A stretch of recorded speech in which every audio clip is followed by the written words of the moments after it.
Plus rien, a priori, ne peut empêcher désormais l'arrêt des soins prodigués à Vincent Lambert. C'est à partir de ce lundi que son médecin de l'hôpital Sébastopol de Reims a prévu de mettre un terme à 10 ans de traitement. Le Conseil d'État a donné son feu vert fin avril en qualifiant ces soins d'obstination déraisonnable.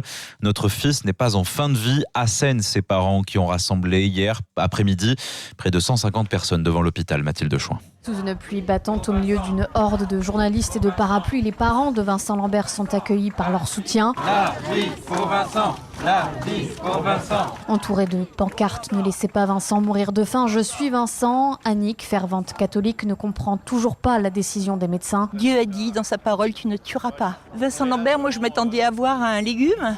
Il n'a pas de machine, il n'a pas de tuyau, il n'y a rien du tout de tout ça. Il est vivant et on veut le tuer. Non. L'inquiétude aussi de Philippe, son fils Antoine est hospitalisé depuis 14 ans. La question, c'est demain, Vincent Lambert, c'est mon fils. Et on est 1700 dans cette situation-là. On confisque la décision. Moi, il n'est pas question qu'on m'impose quoi que ce soit à propos de mon fils. Je veux être associé à cette délibération. Décision que ne comprend pas Viviane Lambert. Elle dénonce une euthanasie déguisée et demande à ce que son fils soit transféré dans une unité spécialisée. Vincent n'est pas en fin de vie. Il n'est pas sous obstination déraisonnable.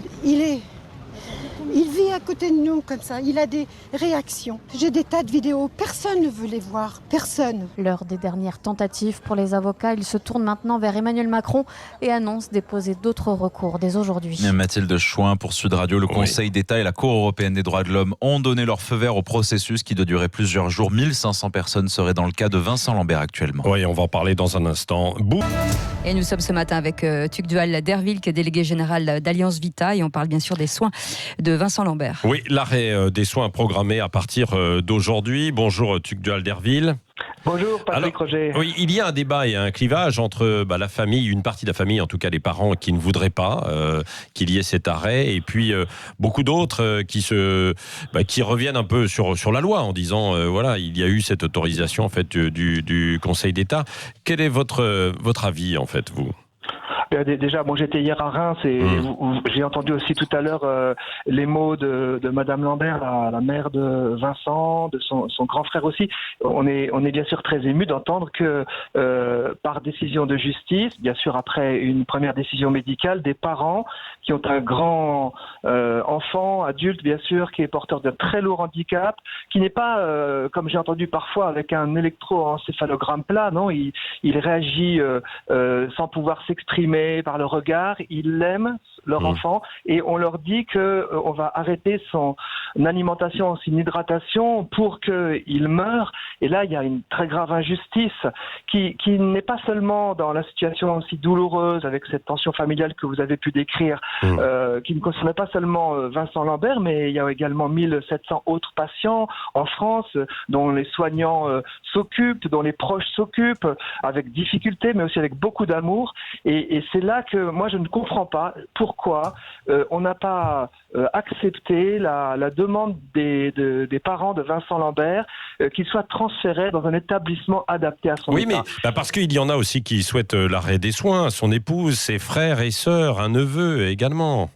Il y a des frères et sœurs et des deux côtés, comme vous l'avez entendu. Mais moi, je pense que la question qui se pose, c'est quel est le protecteur de proximité ? Quel est celui qui accompagne cette personne avec en donnant du tri à sa vie malgré son très lourd handicap ? Est-ce que ce n'est pas cette personne qui doit être privilégiée lorsque on voit ce qu'on est en train d'imposer à cette famille ?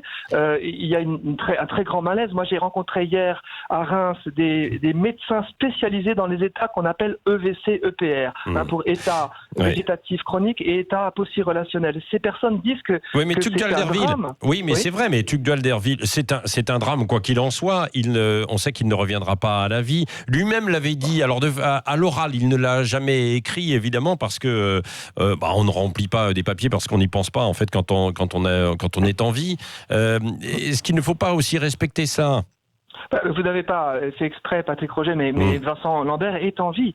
Parce que si on le traite, j'ai entendu des personnes, vous l'avez pas fait, mais si on le traite de mort-vivant, c'est nier sa dignité. Et puis toutes les personnes, moi j'ai visité, peut-être c'est le cas, des établissements spécialisés pour ces personnes. Il y a un projet de vie pour eux, il y a de la kiné, il y a des sorties, il y a des réactions très infimes qui sont très mystérieuses, mais dans lesquelles la dignité de la personne s'exprime. Et par conséquent, c'est effectivement le regard de notre société sur ces personnes les plus fragiles. Moi je pense que notre société se civilise lorsqu'elle donne une place de choix aux personnes les plus vulnérables et lorsqu'elle manifeste auprès de ces personnes qu'elles ont une dignité intacte malgré la très lourde dépendance. Moi, je suis ami de beaucoup de personnes porteuses de handicap. Je peux dire qu'elles ont transformé ma vie par leur fragilité et beaucoup d'entre elles sont inquiètes en disant mais comment nous regardons-nous? Parce que c'est vrai que quand on est en bonne santé, on ne s'imagine pas être dans ces situations et bien sûr je ne le souhaite pas ni à vous ni pour personne. Non mais est-ce qu'il ne faudrait pas aller beaucoup plus loin en fait dans un nouveau cadre, une nouvelle loi autour de l'euthanasie et justement pourquoi pas inciter, obliger les gens quand ils sont en pleine santé et avec toutes leurs facultés à écrire si un tel accident leur arrivait, leur désir. Ça leur désir, oui bien sûr. Oui, ce qui est très compliqué, c'est qu'on ne sait pas dans quel état on va sortir après un accident de la circulation et dans un premier temps, on est très content, heureusement qu'on fasse tout pour essayer de ramener la personne à la meilleure santé possible. Mais vous avez posé la question de l'euthanasie. Vous savez que les personnes qui revendiquent l'euthanasie le font en général pour des patients qui seraient en fin de vie, d'une très grave maladie qui leur est demandée. Sur ces 3 critères, Vincent Lambert n'y répond pas.